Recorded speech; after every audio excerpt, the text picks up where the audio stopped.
Magandang araw po sa inyong lahat. Welcome to my vlog, Inday Salyuman TV. Dito ako ngayon sa bundok.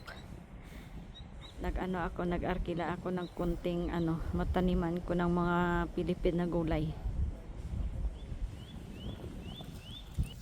Bundok ito siya. Diyan. Sa taas bundok. Diyan ako magtanim ng mga gulay na Philippine vegetables. Pakita tayo ng bundok. Doon ako magtanim sa baba, tapos dito sa taas mga pasyalan bundok.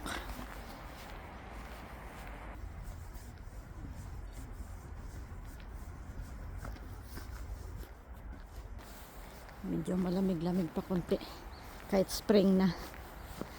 Yung mga kahoy na na tiglamig, mamatay siya. Ito naman namumulaklak na siya. Pag taglamig, naglalagas yung mga dahon.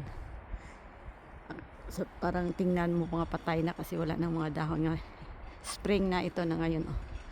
Namumulaklak na siya. Ito na, maganda yun sa tingnan. Kasi hindi na taglamig. Ito na, namumulaklak ng mga kahoy.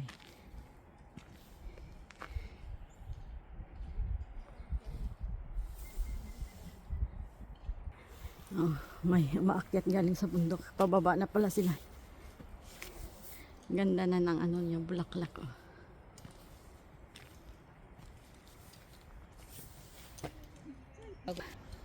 Doon ako sa may baba magtanim ng mga gulay. Mabuti pinahiram ako ng lote ng kakilala naming Diyos, matanda. Maganda na siya tingnan. May kumakain doon. Galing sila sa bundok.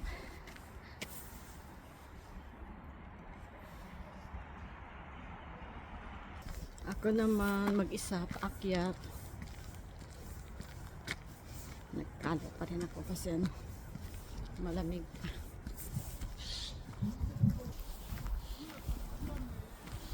May nagkakamping. May dyan sa taas. Nagkakamping sila.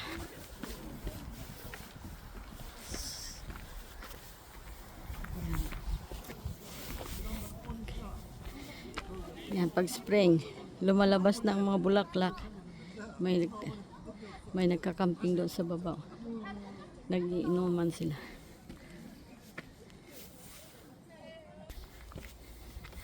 Ako naman paakyat.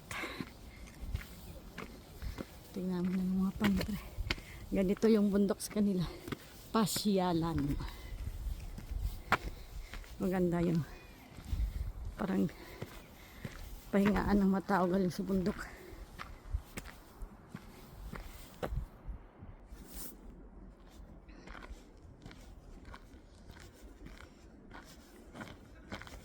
Hinihingal ka, mama. Pababa ka na.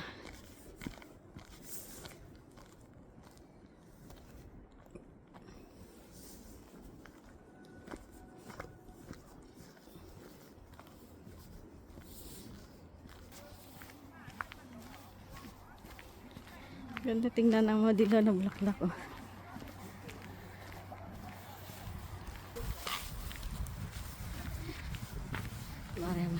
Maraming umakyat kasi maganda yung klima ba, hindi malamig, hindi mainit.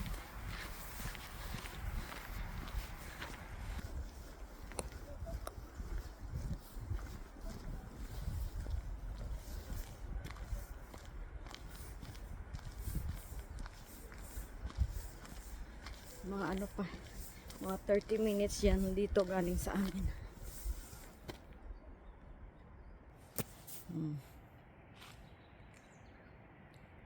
Spring na kasi.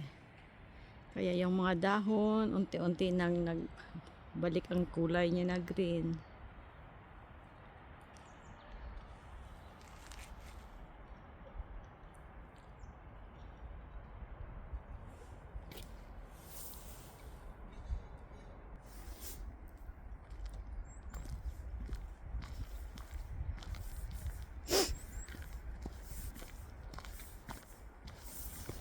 Ano ba to?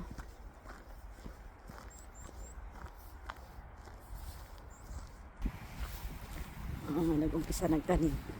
Ako next week pa ako mag-umpisa ng tanim. Yan.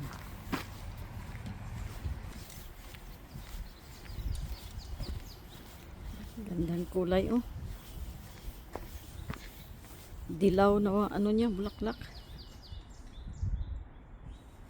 Ano kaya ito nag dahon niya oh.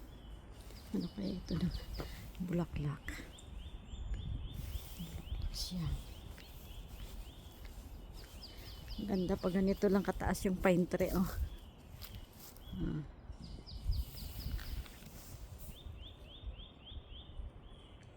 Ganda ang bulaklak niya. Oh, dyan ako sa loob magtanim ng mga gulay para may kakainin. Para hindi natin ma-miss yung mga vegetables sa Pilipinas. Ganda siya ng pine tree. O, sana ganito lang kalaktaas. O. Para hindi maano. Pag malakas yung hangin, hindi siya maano. Ganda.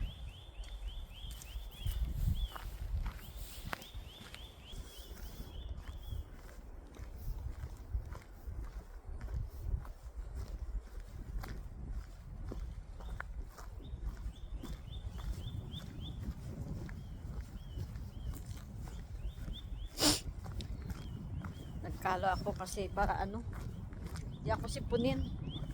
Kasi pag ganito ang klima, sisipunin ka.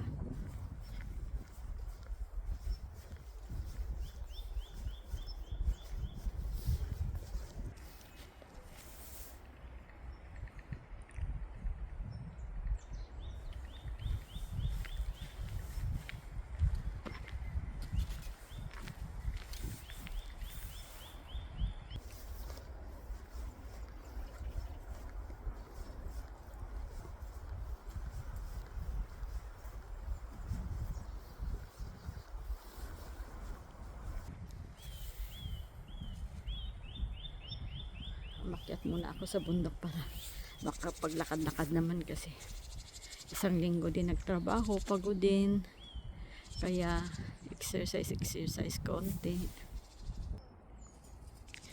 Ganda siya tingnan, maganda pag dito sa bundok katira oh. Mahangin-hangin yan, doon sa taas sa bundok na yan.